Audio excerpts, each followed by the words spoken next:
Idaho Matters is brought to you in part by St. Luke's Pharmacy, now offering free home delivery. For daily medications or one time prescriptions, home delivery is easy to set up. It's convenient and safe. St. Luke's Pharmacy, now delivering to your doorstep. Information on how to get started at stlukesonline.org. So you can't see this, but hopefully you can hear it. Behind every Boise State Public Radio podcast is a team working hard to bring you stories that matter. So if you value podcasts like this one, please support them. Hit donate at boisestatepublicradio.org. Thanks. More Idaho Matters now from the studios of Boise State Public Radio News. I'm Gemma Cadet. Two Idaho high school students are getting statewide recognition for building an AI system designed for one of the state's most important industries, agriculture.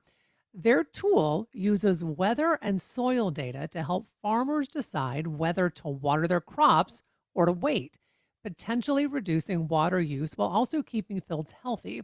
They are now working with the University of Idaho researchers as well as local farmers to test the system in real world conditions. So joining us now are Henry Turcott. He is co-founder and business lead of Irrigant, along with Marco Trotta, the other co-founder and the technical lead. I want to welcome both of you to the program. Thanks for taking time for us today. Hi, Gemma. Yeah, thanks for taking the time to have us on today. We're super excited to be on here. Yeah, really excited for the opportunity to talk. Well, we're so excited to have both of you here, and thanks for. I know you're in the middle of school, so thank you for your school, for letting you get out of class and do this. So, Henry, let me start with you. Talk to us about how this idea for Irrigant first came about. I mean, were you seeing problems that you were wanting to solve? Yeah, for sure. So, living in Idaho, Mark and I have both grown up in Idaho. I think it was around this December. We were both just thinking and kind of pondering with what problems Idaho currently has and with the technology that exists today, what can we do to solve them? So, knowing that agriculture is central to Idaho's economy and central to what it's going to be doing in the future, and knowing that water is only going to become more scarce over time, it made sense to try and tackle the problem of water scarcity and water inefficiency. So that's where we came up with the idea of Irrigant, and that's where we are today. So, Henry, walk us through the actual product and what you and Marco came up with. Yeah, so basically what we do is our product is called Helios, which is a software, and it predicts soil moisture 24 to 72 hours ahead, and it gives farmers a clear recommendation whether to water or to wait. And it has a lot of variables behind that process. So we have soil probes, we have National Weather Service data, and then we have other data that we take into account by the model, and then all of that outputs a recommendation to farmers based on our machine learning model and artificial intelligence, which is what's different from the systems today.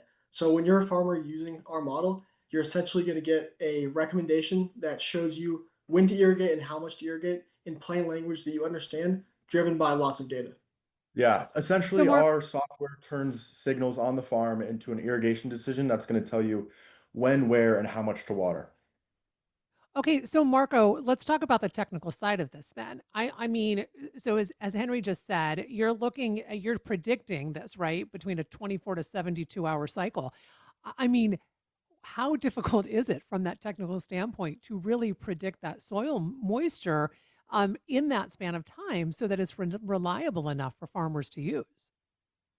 Yeah, great question. So that's something we've thought about a lot over the development of Helios as our software. And I think the best answer I can give to that is our machine learning pipeline. So we use a variety of different data inputs, namely, and probably the most important is our OpenET data, which is just for all the technical people out there is evapotranspiration data. And we use that, which goes into our machine learning pipeline. And then the machine learning looks at what happened in the past, and it's going to try to predict what happens in the future, just using all the data. And then, so that's kind of the meat, the guts of the whole Helios software. And then on top of that, we have an AI layer that looks at the data, looks at what the machine learning predicted, and says, how accurate it is. And then it's going to tell you in simple language what you need to do to get to, water in the most efficient way possible. So before we move on more, I should note that you two are the Idaho State champions of the Presidential AI Challenge. So, Henry, tell us about this. This is a huge award because this has gotten you and Marco a lot of recognition. As I mentioned, you're working with the University of Idaho now. Yeah, totally. So this is kind of where the idea came to be. The competition tasked us with solving a community problem, and that's where we came up with Irrigant. So we obviously won at the state level back at the beginning of March, I believe. And then just kind of knowing that we won at the state level, that kind of gave us the confidence to continue working on the product, knowing that it's something that could be really valuable to farmers in Idaho.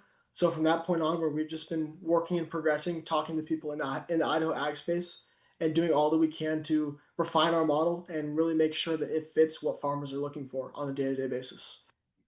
And Henry, what has been the reaction from the agricultural community so far? Yeah, the reaction's been very optimistic. A lot of this technology is not out there today, and they think what we're doing definitely has potential to make a big impact on water efficiency and establish a greater picture for the conservation landscape in Idaho. So, from all the people that we've talked to, they've been really optimistic in terms of the potential that this has. And I guess our next steps are just validating to make sure the model's predictions are as accurate as possible. So, Marco, do you find that farmers are more skeptical of AI itself, or are they more focused on whether it actually improves decisions day to day? And I ask this question because I'm a little older than the two of you, and I was quite skeptical of AI until my teenage kids were the ones who started showing me a lot of the value and benefits of AI as a tool. Yeah, so I think everywhere we've looked, in all the case studies we've done with previous agricultural technology companies, we've seen that farmers and the agriculture industry in general kind of lag behind in technology, and that certainly transfers over to AI. However, from what we've noticed that farmers are all really, really good businessmen and women, and and they want to grow as many crops as possible. And if Helios is what's going to help them do that, which is what we believe will, they're going to be pretty willing to give it a try. So, Henry, I've only got about 2 minutes left with the two of you. You guys are working, now, as I said, you're working with farmers, but you're also working with groups like, I believe, IGWA and the Idaho Water Users Association. So, again, you guys are hoping to launch this, correct, soon? And what is Correct. the goal of that? Yeah, so right now our timeline essentially looks like this. So through the end of the 2026 season, we're going to be validating our model, and we're going to be doing that by working with the University of Idaho researchers, and that will be occurring on the University of Idaho's research farm. So by the end of the 2026 season, we hope to have enough data by at the start of the 2027 growing season, we hope to take our product to market.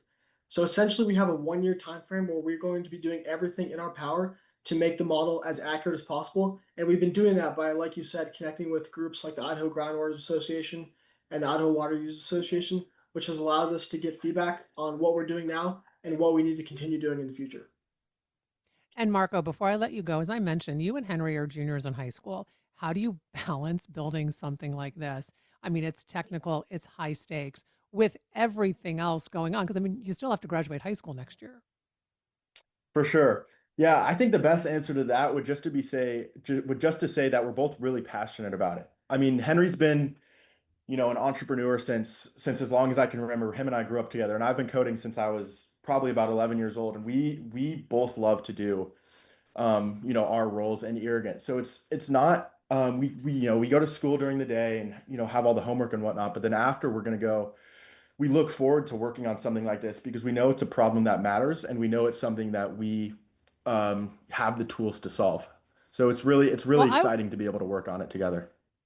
Well, I want to thank both of you for taking time to talk with us today. Best of luck with this product, and of course, we'll bring you back once it's launched. We've been talking with Henry Turcotte, co-founder and business lead of Irrigant, and Marco Trotta, co-founder and technical lead. And that'll do it for this episode of Idaho Matters. Make sure you check out our podcast feed because you can find more episodes of topics that might be interesting to you. And for more local news and headlines, make sure you subscribe to the Connector podcast. And you can also listen to Boise State Public Radio podcasts, including Idaho Matters, on YouTube. Every day on Up First, NPR's Golden Globe-nominated morning news podcast, we bring you 3 essential stories. At the heart of each story are questions. What really happened? What really mattered? What happens next? At NPR, we stand for your right to be curious and to follow the facts. Follow Up First wherever you get your podcasts and start your day knowing what matters and why.